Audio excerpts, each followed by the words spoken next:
ቡርኬ ግን ማለት ነው ቤተሰቦቼ ዛሬ ለእኔ ብቻ ነው የእውነቴን ነው የምላችሁ። ምክንያቱም ሀይሚ ላይ እንደዚህ ሲሆን እኔ ለመጀመሪያ ጊዜ ሳየው፣ ምክንያቱም ውስጡ ያሉ ነገሮች አሉ። በዛውም ደግሞ ልክ የሆነች የቅናት ቢጥ ያራበታለች። የእውነቴን ነው የምላችሁ። ሀይሚ የመጣችበት የዳኒ ጉዳይ ነው።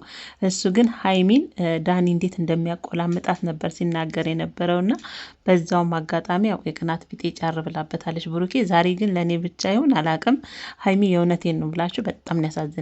የእውነቴን ነው ብላችሁ አሳዘነችኝ። በቃ መጨረሻ ላይ ዝም ስትለው አሳዘነችኝ። ምክንያቱም ይሄ ሁሉ የምታደርገው ለራሷ ጉዳይ አይደለም። ዛሬ ብሩኬን የጠራችው በዳኒ ጉዳይ ነው። ይሄ ሁሉ የምታደርገው ብሩኬን ዳኒ ማስረጃ ስላለው ቪዲዮ እንዳያሳስረው፣ እንዳይከሰው፣ ነገሮቹ እየሰፉ እንዳይሄዱ ከምንም በላይ ከዳኒ መጎዳት በላይ የእውነቴን ነው ብላችሁ የብሩኬ ነገር ስላሳስባት ነው ሀይሚ ያ ሁሉ ደክማ ራሱ ሄዳ ዳኒን የጠየቀችው በብሩኬ ስም ይቅርታ አለችው እና ብሩኬም ትንሽ አልተረዳትም ይሆን ምናልባት ደግሞ በፊት ሶሲንም እሱንም ከልቧ ይቅርታ ስላላለችው በዛ ላይ ደግሞ ቅናት ቢጤ ማሮበታል። እንዳያችሁት እንዴት እንደሆነ አትጠይቁኝና ዛሬ ሀይሚ ያው የሌለን ያሳዘነችኝ ለእኔ ብቻ ነው እውነት አሳዘነችን። በቃ ለምን እንደሆነ አላቅም። አንዳንዴ ነገሮች እንዲስተካከሉ ትጥሩና ከዛ ጋሽ ስትባሉ ከዚህ ጋር ደግሞ ያው ብሩኬ ምንም አያመጣም ብሎ የሆነ ስድብ ራሱ ተሳድቧልና ዳኒን ማለት ነው። በቃ የፈለገውን ያንጣ እያለ ነው እና ሀይሚቾ በማል እየተጎዳች ነው። አያችሁ አንዳንዴ ነገሮችን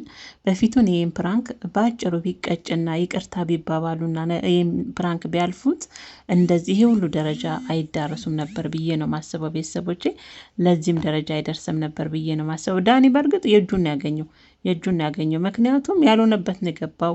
ያልሆነ ማስረጃ ያልሆነ ፎቶዎች እያመጣ እነዚህን ልጆች የባሰ እንዲራራቁና እዚህ ጋር እንዲደርሱ ያደረገው ዳኒ ነው ከሶስ የበለጠና እሱ ይገባዋል፣ የእውነት ይገባዋል። ግን ቢሆንም ትንሽ ያው ትናንት ብያለሁ ጥፋቱ ቪዲዮ ማስረጃ መኖሩ ነው። ብሩኬ በቪዲዮ አስደግፎ ስለመታው ነው ስህተቱ እሱ ነው እና በማላቸው ደግሞ እቺ ቅመም ተጎዳች። የእውነት ዛሬ በቃ ተቀይራን የመጣችው እውነቴን ነው የምላችሁ ሀይሚ ማለት ነው።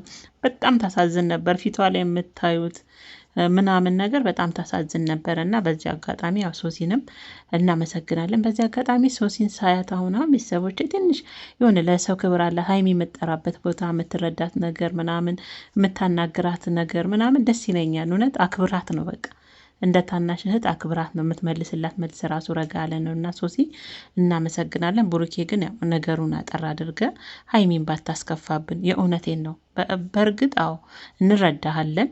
ሀይሚ ያው ይቅርታ ስትላት አለመረዳቷ ከራሷ በላይ እኔም ተናድጄባታለሁ የሆነ ሰዓት ሀይሚ ላይ ከብሩኬና ከልቧ በላይ ዳኒ ተብዬውን በውሸት መረጃ ማመኗ እኔ ራሷ እናዳኛለች። ከሀይሚ ያልጠበቅኩም ነበርና ቢሆንም ግን ያው የምትወዱ ሰው ሲሆን ትንሹም ነገር እውነት መስሏችሁ ይታያችኋል እና በዛ ምክንያት ነውና ብሩኬ ተረዳት። ሀይሚና ብሩኬ ያው ዞሮ መቼም አይለያዩም።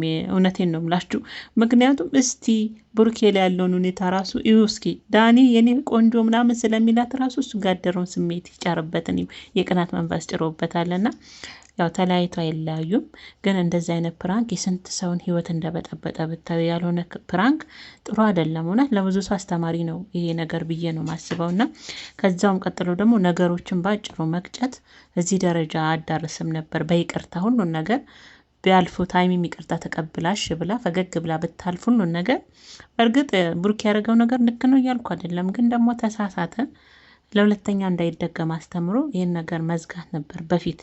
እንደዚህም አይሰፋም ለዚህ ሁሉ ነገርም አይደርሱም ነበር ብዬ ነው ማስበውና ለማንኛውም ሀይሚዬ የኔ ቆንጆ አይዞሽ። ብሩኬ ራሱ ዞር ብሎ ዛሬ እንዴት እንደሆነ ቪዲዮን ሲያይ ራሱ የሚሰማውን የመሰለኝና ነገሮችም ያው ባጭር ይቋጫሉ ብለን ተስፋ እናደርጋለን። የኔ ቅመም አንቺም ብሩኬም እንድትጎዱ